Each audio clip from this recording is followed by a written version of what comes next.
দেখেন আমি আবার আমার বাবার বাড়িতে চলে আসছি। তো এখন যাচ্ছি শাক উঠাইতে।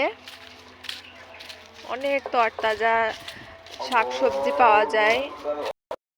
দেখেন আমার আম্মু এখানে খেসারি শাক লাগাইছে, এখনো সেরকম বের হয় নাই, বের হচ্ছে, খাওয়ার মতো হয় নাই। ইনশাল্লাহ আর কিছুদিন পরে খাওয়ার মতো হয়ে যাবে।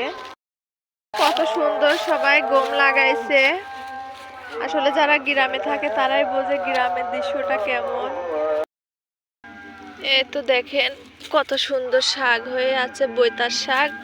আপনারা কিসের শাক বলেন অবশ্যই কমেন্টে জানাবেন। অবশ্যই ফুল বের হয়ে গিয়েছে শাকে, তারপরেও অনেক নরম তরতাজা। এই দেখেন দেখেন কত সুন্দর তরতাজা শাক। দেখেন আসলে গ্রামের দৃশ্যটা অনেক সুন্দর।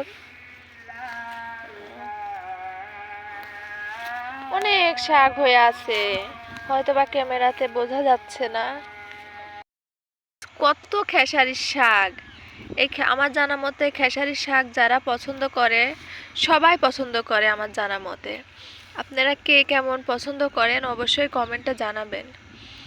দেখেন কত সুন্দর তরতাজা খেসারির শাক হয়ে আছে। দেখেন অনেক সুন্দর, এখনো ফুলে আসে নাই, একদম লালুক জালি।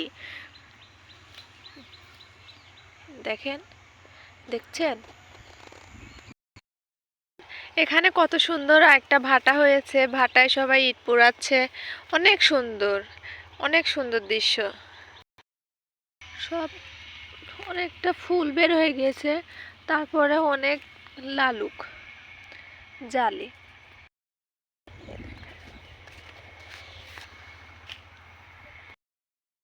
এই দেখেন দেখতে দেখতে এক ঝাঁকা উঠাই ফেলছি, এখন বাড়িতে চলে যাচ্ছি। সবাই ভালো থাকবেন, সুস্থ থাকবেন। আল্লাহ হাফেজ।